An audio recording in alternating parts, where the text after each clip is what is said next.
Hey everyone, welcome again to another Dimension X digital toy review. And today's going to be the first episode of something I talked about in the last video, and that is something I think I'm going to be calling Free It Friday. Now, like I said, I'm not an inbox collector.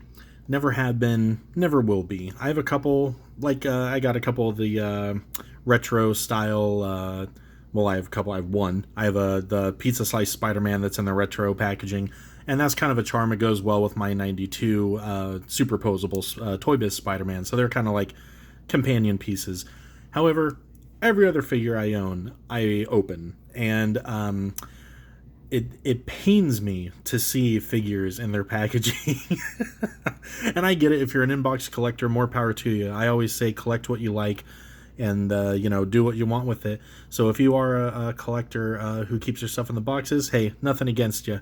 However, when it comes to stuff, especially like this, so this is a Matrix Series 1 Neo figure by McFarlane Toys. Now, in the packaging, you see the figure, he's kind of standing there, but he's not in a very comfortable looking pose. In fact, he kind of looks like he has a dislocated shoulder, and there's a whole bunch of crap all around him, and you're like, okay, there it is. However, this figure is not meant to be kept in the box. This is a dynamic figure that is kind of like comes with a diorama piece. He's in a very specific pose, and I just figured maybe it probably won't be every Friday, but Fridays will be the day where we do this, where we find an older figure, maybe something from early 2000s to the 90s, maybe even the 80s. I don't know. Depends on the figure, but depends on what I can find. However, I want to open these guys up, free them, and let them be displayed like they were meant to be displayed. And forgive me if I sound a little weird. I came down with a cold yesterday, but I really wanted to do this, so forgive me if I sound a little congested or if I kind of cough here or there. But anyway, so let's open this guy up. Now, when was this made? This has been stuck in this packaging since, where did I see it? 2003. So this thing has been in this box for 16 years. They also had Trinity at the shop I picked this up at. I almost got her, but hey, then I was walking around the other side of the store and they had a Neo. I don't know why they weren't next to each other, but of course I'm going to get Neo.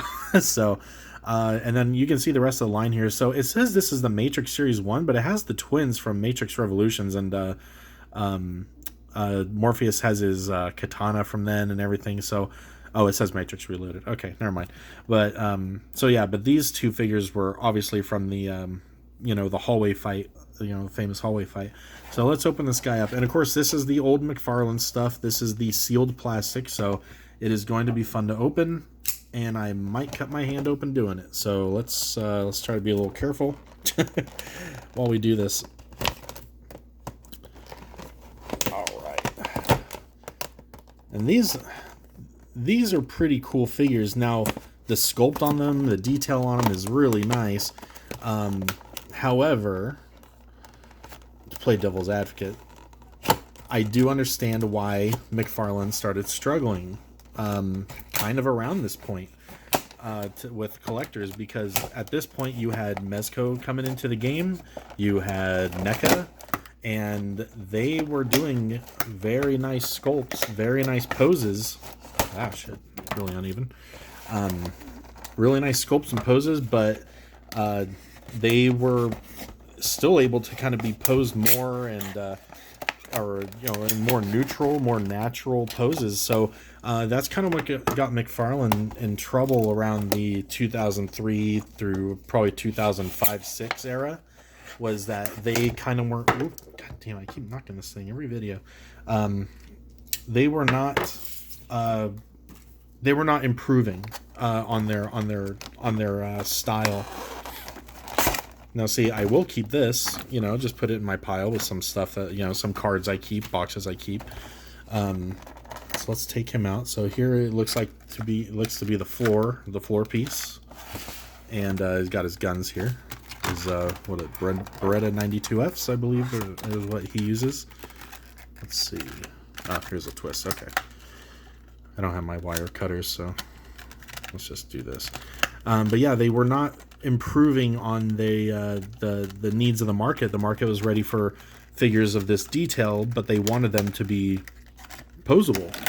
And McFarlane did not feel the same way for a while, and it really got them in trouble with the community. Oh, and you have the wall piece here too. That's kind of cool. You got the it's supposed to be like the bullet hole impacts. They're kind of like softer rubber. At least this wasn't sun damaged at all, so that's always a plus. Sometimes you find older figures and they can be damaged from the sun. So I'm going to assume that this piece snaps on here. There we go. Alright, so let's set that back over there. You can see Pennywise is back on the table. Last video I moved him because I kept bumping him, but I think this time we'll be okay. Alright, let's get Neo out of here. Whoops. So yeah, it really was disheartening to see McFarlane fall behind. I mean, obviously NECA's kind of taken their place. Mezco's kind of moved on. Mezco kind of started off doing this kind of stuff. Now they're doing their own thing. God, and what else did you have? You had like Asylum Toys. Rick Baker's Studios was making figures. Everyone was kind of jumping into the high detail adult market figures for a while there, and some of them survived, some of them didn't. McFarlane's hung in there. They had enough licenses and enough fans that I think that they were able to kind of stay in the game, and they're we've been hearing for a while that they're going to be making a big comeback in the next year or so. With they got the DC license now. What else? They just did their One Punch Man figure that we did a review of. They got the Mortal Kombat license. So if they can, I don't know if this is broken or if it just came undone. I think it just came undone. Okay. There's an M16. Here's the other column piece. This is really nice. I mean, look at that detail. Come on. Got rhubarb sticking out of it. Got a bunch of bullet hole impacts. More coming out the side. Oh, there we go. Okay. More bullet holes. Every part of it just has tons of detail. It even has a nice kind of gloss to it because they were kind of like marble, like kind of like slabs. And so yeah, set that back there. Let's put his gun there. Where did I put those two Berettas at? I'll find them. All right, let's get Neo out of here. He's got a million ties. So I feel like McFarlane has learned their lesson. And do I think they're going to come out of the gate flawlessly knocking out figures that everyone's going to want? Probably not. I think that they will probably have to adapt a little bit. I do like the new body type that they've been using. We saw it on the Saitama figure. We saw partly on the Star Trek figures. The lower torso seems to be kind of in style with what they're doing. So like I said, competition is what really keeps people from stagnating and improving. So I do think that there is plenty of room on the market for McFarlane and NECA and other companies with similar styles and similar things to exist together. Oh my god, and another one. We really need all these ties. Come on. Okay, there we go. Let's get rid of all this junk. And here is Neo himself. The one and only. Likeness wise, let's take a look at him before we set up the diorama. It's not bad, especially for at the time. Very, and that there is a couple things that McFarlane really did excel at, especially back in the day, was very small details on costumes and hair. They were really good at, like, if you took a production still of like a character that they had the license to and were making figures of, like, you could look at that character and then look at the figure, and they really did capture the look of these guys really well. I mean, look at his boots here, all the buckles, buckles here. I mean, even the crease lines in the pants. He's wearing cargo pants because it was the the early 2000s. And he's got the leg straps here, he's got the shoulder straps here. It really does just really capture the look of the figure, or of the actor and the character. I mean, and they have seam lines, or stitch lines here. Hear my son going nuts outside. But yeah, that's what McFarlane really did excel at during the time. And you can even see the detail, like in his glasses here. The shape of the glasses and the style that he's wearing is really spot on to what they did in the film. And so that was always cool. Now, here's the problem with McFarlane. I guess you could have him standing if you wanted to. He's going to look extremely awkward. I guess you could have him like this and have him, posed up like he's shooting, but that's not really what the idea behind these was. Oh, here are those figures, or here are those guns. Let me grab these while I'm rambling. So, on one hand, you basically got some very affordable, very nicely detailed. See here, this is how he's supposed to be. He's supposed to be doing a cartwheel, and he goes right. His hand sticks right in here somehow. Let's see, where's the sweet spot? Whoop. Here I am talking all, saying how great they are, and then I can't get in the stand. And I believe in this scene, this is when he cartwheels and picks up the N16. So we'll put that in his hand, get that ready, and then put one of these in his holster. Because why not? Okay. And let me look at the package art to see if I can find where his hand specifically should be. Yeah. Oh, where you'd think it would be. So it's just that there's some sculpting, or there's some detail on the ground here that kind of makes him a little finicky about where he should be on there to really stand well. Almost. There we go. All right, cool.